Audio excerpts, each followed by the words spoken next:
Dans cette vidéo, je vais te montrer les 5 stratégies que tu peux utiliser avec et sans matériel pour t'assurer de bien rester en endurance fondamentale durant ta séance d'entraînement. Reste bien jusqu'à la fin de la vidéo où je t'expliquerai pourquoi c'est important de respecter cette intensité d'effort si tu veux maximiser tes résultats. Si tu es nouveau sur la chaîne, je m'appelle Sean, je suis préparateur physique et j'aide les crossfitters à s'entraîner plus et à mieux performer grâce à une meilleure endurance. J'accompagne notamment Claudia Gluck qui a récemment terminé 12e au CrossFit Games 2024. Pour commencer, passons rapidement en revue à quoi sert l'endurance fondamentale et quel type d'exercice tu devrais favoriser pour développer cette qualité.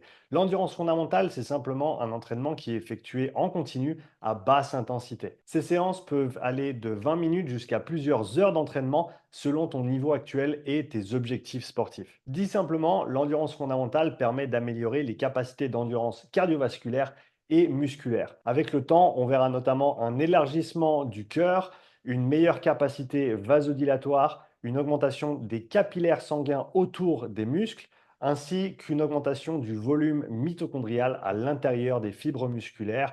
Et toutes ces adaptations vont avoir un effet positif sur l'endurance, pas seulement pour les sports de longue durée ou de longue distance, mais également pour les sports de haute intensité. Parce que ce qu'il faut comprendre, c'est que dans le corps, tu as techniquement deux types de fibres musculaires, les fibres lentes et les fibres rapides. L'endurance fondamentale va solliciter et fatiguer les fibres dites lentes. Et ces fibres lentes, c'est en quelque sorte ta centrale de recyclage pour tous les métabolites qui sont produits durant un effort plus ou moins intense. Et si on prend les fibres rapides qui sont recrutées et fatiguées durant des efforts de haute intensité, eh ben, ces fibres vont produire beaucoup de métabolites. Et si tu n'as pas la capacité de recyclage nécessaire, eh ben, tu vas très très vite être limité par ton endurance durant ces efforts de haute intensité. C'est pour ça que même pour des sports comme le CrossFit, le MMA et d'autres sports de haute intensité, il est indispensable de développer ton endurance fondamentale. Mais alors, quels exercices faut-il utiliser pour développer cette endurance fondamentale que certains appellent zone 2? Une des clés de l'endurance fondamentale, c'est maintenir un effort continu et cyclique avec des contractions musculaires qui ne vont pas être trop fortes. Donc, tout exercice qui va engendrer de fortes contractions musculaires, comme des exercices de force, ne sont pas adaptés pour les entraînements en endurance fondamentale. Une erreur que je vois souvent, c'est essayer de faire du circuit training en endurance fondamentale.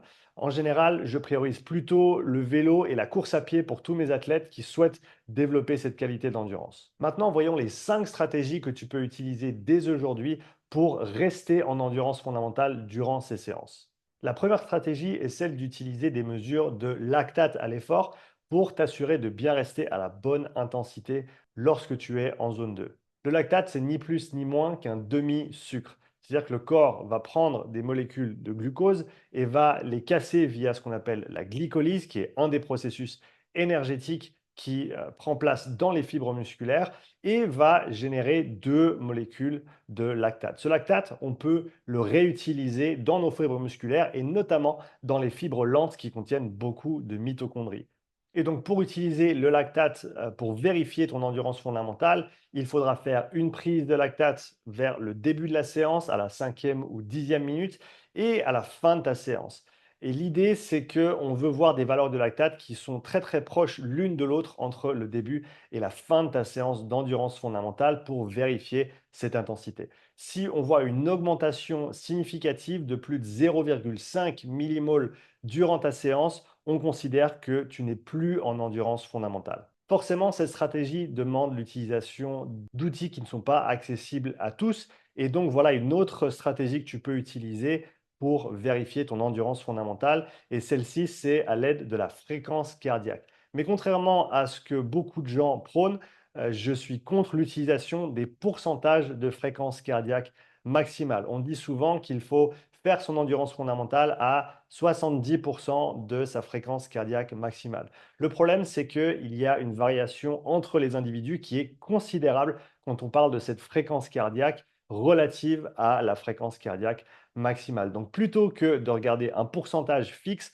ou un chiffre, ce qu'on va faire, c'est qu'on va regarder comment se comporte la fréquence cardiaque sur la durée de ta séance d'entraînement. Par exemple, sur une séance d'une heure, on veut regarder la fréquence cardiaque à la 10e minute, puis à la fin de ta séance. Encore une fois, ce qu'on veut, c'est maintenir la fréquence cardiaque sur la durée de l'entraînement. Si on voit une dérive cardiaque, c'est-à-dire une fréquence cardiaque qui va augmenter de plus de 5 battements sur la séance, on va considérer qu'on allait un petit peu trop vite ou un petit peu trop fort pour rester en endurance fondamentale. Donc ce qu'on veut, c'est maintenir une cinétique de fréquence cardiaque qui est plate sur toute la séance d'endurance fondamentale. Les 3 prochaines stratégies que je vais te présenter ne nécessitent aucun matériel, tu peux donc les appliquer dès aujourd'hui dans tes entraînements.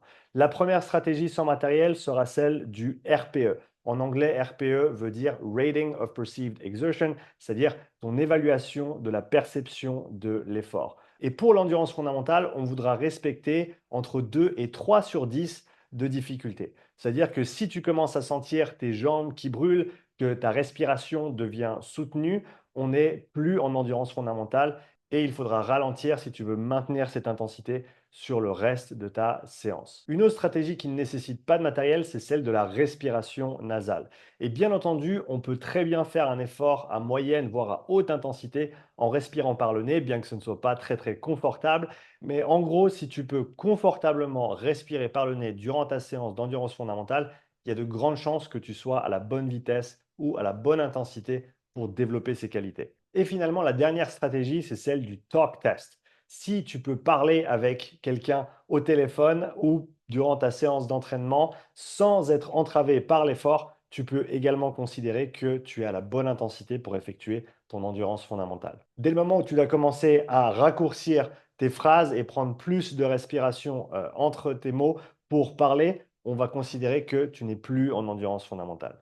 Mais alors pourquoi est-il important de rester en endurance fondamentale durant ces séances d'entraînement? Et contrairement à ce qu'on pense, c'est pas parce qu'on va perdre tous les bénéfices de l'entraînement lorsqu'on est un petit peu trop vite ou un petit peu trop fort durant ces séances. Parce que forcément, si tu sors quelques minutes de ton endurance fondamentale durant une séance, ça ne va pas complètement annuler tous les effets positifs qu'aura eu cette séance sur toi et sur ton corps. Pour moi, la raison numéro une de rester en endurance fondamentale durant ces séances à basse intensité, c'est simplement pour ne pas ajouter de fatigue supplémentaire sur ton organisme par rapport aux autres entraînements que tu vas faire, notamment les entraînements de moyenne, de haute, voire de très haute intensité. C'est-à-dire que si tu respectes bien l'intensité de tes séances d'endurance fondamentale, tu auras plus d'énergie, plus de ressources pour tes séances difficiles et c'est comme ça qu'on trouve le bon équilibre dans un plan d'entraînement, des séances à basse intensité qui sont vraiment à basse intensité et des séances intensives